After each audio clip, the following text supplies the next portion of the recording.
They've been near perfect, 4 for 5 to this point. This will be 3rd and a mile. Here's Roethlisberger. Flushed out right. He's going to run, but he's got a long way to go. And they'll bring him down at the 18-yard line. So 2 quarters down, 2 remain. Charles and I return after the break. Welcome back. Halftime over. We are ready for quarter number 3. Alongside Charles Davis, I'm Brandon Gordon. So both teams have their marching orders, and we'll get going again here in quarter number 3. And that'll carry over the back line of the end zone for a touchback. The Steeler offense now with a football first here to begin the 3rd quarter. They're close game, but they're going to need to do a little bit better probably here in half 2, no? I would agree with that totally. I would guess it in the locker room. They talked about cleaning up some of the errors, but overall I think they wanted to be positive with them. Guys, we're right there. Just not playing as well as we need to. Let's pick it up, and we still have a chance to win this game. Yeah, they do. We'll see if they can pick it up. Now a play fake here on 1st down. Eluding the pressure right. Into heavy traffic, and it's intercepted. Picked up by the linebacker, Joe Schobert. And they are going to set up shop at the 40-yard line. First possession of the 3rd quarter, an interception, so maybe a second-half tone setter. Indeed, and not the tone they wanted to set. That's the equivalent of running out the wrong door and running into your pool instead of running out onto the field. A real dud for that one. Has that happened to you before? No, but I've heard stories about teams actually doing that back in the good old days. First play of the drive, let's give credit all around. Excellent blocking, but the guy carrying the ball, he was the finisher. A really nice run. Now Kaiser. His throw caught right around the 6. And down he goes, taking it inside the 10, just shy of the 5 at the 6. A really nice gain of 25 yards. So after that big play, let's see if they can catch their defense maybe on their heels. Here we go. Kaiser now. His pass caught at the 4. And the stop will come inside the 5 at the 4. He'll get only 2 there, and it's 2nd and goal. Not a big window to throw. Coverage wasn't too bad there. Yeah, they had him under wraps pretty well, but somehow able to muscle his way open and catch the ball.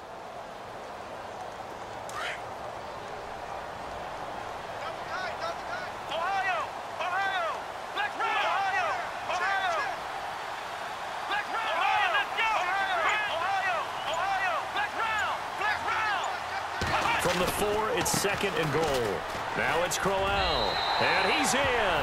Touchdown, Browns. Isaiah Crowell taking it in from 4 yards out, and the Browns add 6 to their lead. I know we don't talk about it enough, but the intelligence level of the guys up front blocking, the offensive linemen, maybe the smartest guys in football overall. Add in a little bit of athleticism and a whole lot of toughness, you've got a lot to deal with, don't you? That's why the guys in the backfield get them really nice Christmas gifts, right? If they're smart, they do. Gonzalez now to kick this one away. And no return on this one as the fair catch is signaled for and taken. And Pittsburgh getting set to take the field. And last time wasn't pretty. 1 play and an interception. We'll see if they can do better. I want to see if they want to go ahead and throw the ball again now on this drive after what happened on the last one. Throw it on the first play. Give the quarterback some confidence. See what happens.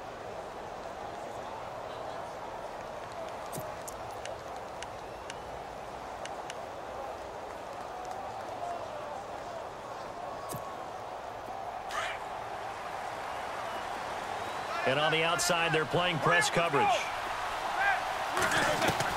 Try to shake off the interception. He'll look to throw. Out left side here to Bryant. It's a big play there for the Steelers. 51 yards. There will always be a place for methodically marching the ball downfield. But when you can pick it up in big chunks and strike like that, have explosive plays, that's often the difference in winning and losing. Those types of plays that can knock a defense off balance, Trying for Brown, and it's intercepted. Picked off by the linebacker, Joe Schobert. And he is going to get this one back to the 20-yard line. So that's back-to-back drives where they've thrown an interception. Ordinarily, we look at the offense and say, what's going on with your scheme? Maybe we should look at the defense and just give them a whole lot of credit. They've got them frustrated right now. Following the interception, Kaiser throwing deep here for Coleman. He couldn't quite hold it. Got hit. Ball pops out, incomplete. Sure, that pass was incomplete as they made an attempt to get a big one downfield. But that's okay because the second part of that is if you don't get the completion, at least you've told the defense you're trying to stretch them out a little bit, and they may have to change accordingly. Here's Kaiser. And it's a short one here, complete to his tight end. And they're able to get this one across the 35. Just what the Browns needed there. Good for a gain of 17. I like how they worked the tight end on a nice little under route there. And if you're going to give him that much space, he's not going to catch the football. He's going to run away from you a little bit, and that's exactly what he just did there, picking up extra yardage. On 1st and 10, Kaiser. And it pops free. The collision there jarred the ball loose and brings up 2nd down. Well, since that pass hit the ground, time to have some fun, Madden World.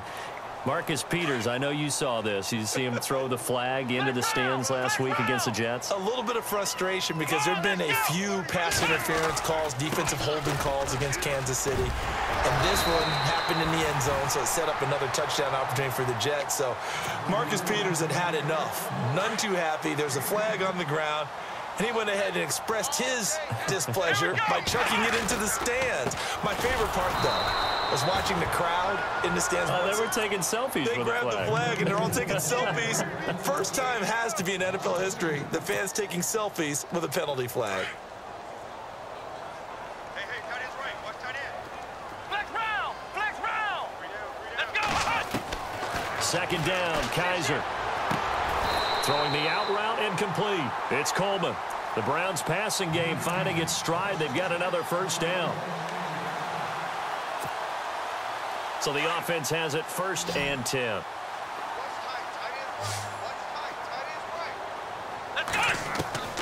From the shotgun, it's Kaiser.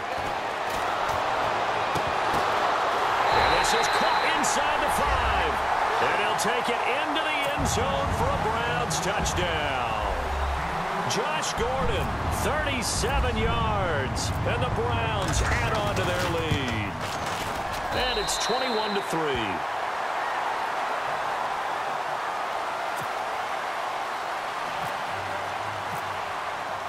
Gonzalez now to kick this one away.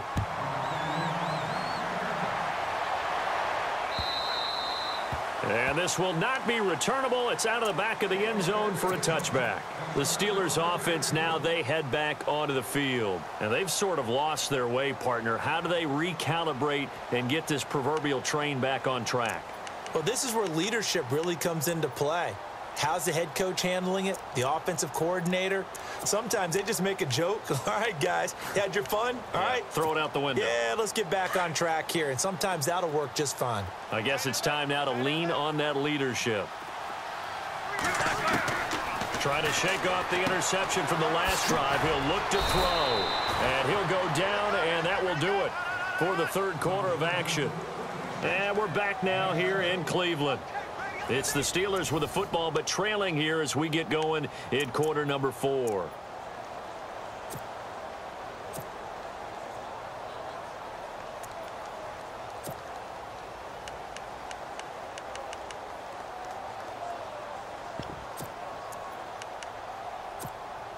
So they complete the pass, and now they face a 2nd down.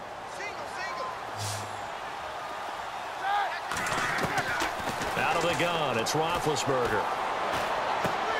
Throwing for his running back, and he's got him complete. It'll go as a gain of 6 that time, and it moves the chains as well. Bell is so good at that. He just catches so many passes near the line of scrimmage. In fact, the unique stat line for him last year, he had more yards after the catch than total receiving yards from the line of scrimmage on the season. That doesn't even sound real, but when you analyze his game, you understand why a stat like that can occur. His ability to catch the ball, be elusive, and also strong enough to break tackles, that allows him to gain all that extra yardage. They'll throw on first down with Roethlisberger. Open man right side is Smith-Schuster, complete. And he'll be brought down at the 45-yard line. A gain of 6 there on first. You got the big lead defensively. Willing to give them that underneath stuff, right? And this is why you work on your tackling. Tackle them after the catch, inbounds, keep the clock running. Just go ahead and bleed the game out that way. And he is out of bounds inside the 35. Scrambling not particularly a Roethlisberger strong suit, but he does get the job done there and gets a first.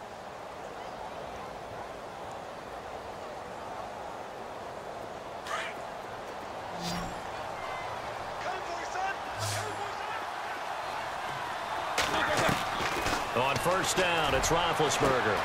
And this is caught at the 8. And they do get him down, but he's inside the 5 all the way to the 3. That goes for a gain of 31. They'll try and run it in with Bell. And he's into the end zone. Touchdown, Steelers. Le'Veon Bell, a 3-yard touchdown run. And the Steelers are able to cut into that deficit. And it's up and good.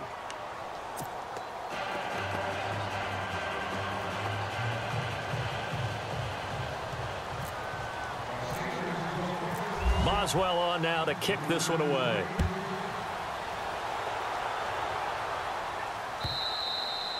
And this will be a touchback as that sails over the end line. And the Browns getting set to go. And that last drive, a long drive, but not just that. They had a great air attack going. Did they stick with that? I would think that they would, because if they were confident enough to do it on the last drive, starting backed up in their own territory, why would you change anything? They've got to be confident about what they're presenting and continue to do so. Yeah, because the secondary, they really looked clueless. And that was amazing because that drive went and went, no adjustments, and no big plays by the defense to knock the ball away. On second down, here's Crowell. Only a couple there as he'll be brought down about the 28. And the Steelers signal for another timeout. That's going to leave them with just 1 remaining here in this 4th quarter. And on third down, a nickel formation here defensively.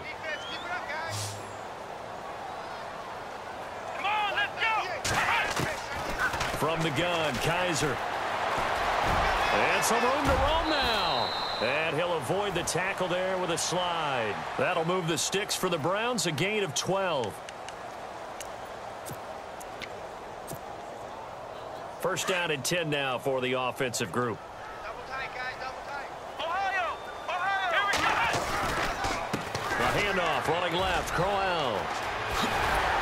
And he'll be taken down, but not before he gets into enemy territory. 12 yards on back-to-back plays there, and that's another first down. Do my eyes deceive me, or is he getting stronger as this game moves along? Burst seems just as good here in the 4th as it was way back in the 1st, doesn't it? I do believe someone put a lot of time in the offseason and continues to condition during the season in order to continue to carry the ball at this rate. And that play goes nowhere. Taken down, losing yardage at the 50, right at midfield. Brandon, it's clearly a running situation when you're up in the 4th quarter. They're going to have to stack the box and make it difficult for them to move the ball. Made it very difficult right there. Now they need to repeat that effort. Yeah, bring 7, 8, 9, whatever it's going to take to slow them down. From the midfield stripe, they'll look to throw. He'll air this one toward Coleman. This is caught inside the 15. And all the way down to the 10-yard line.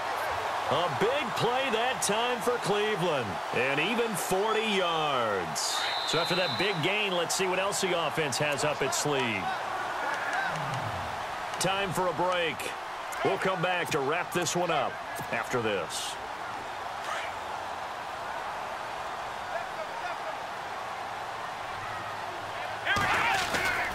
They'll try and run for it with Crowell. And he will maneuver his way down to about the 7. That gets him 3 yards closer here as it brings up 2nd and goal. Able to stay in bounds, so the clock keeps rolling. And this defense right now backed up in the red zone. Another touchdown, it's over. They've got to stand tall quickly. Been in this spot before. Now there's a little bit of desperation creeping in. And all you're doing when you're talking to your defensive teammates is, first guy there, hold him up. Second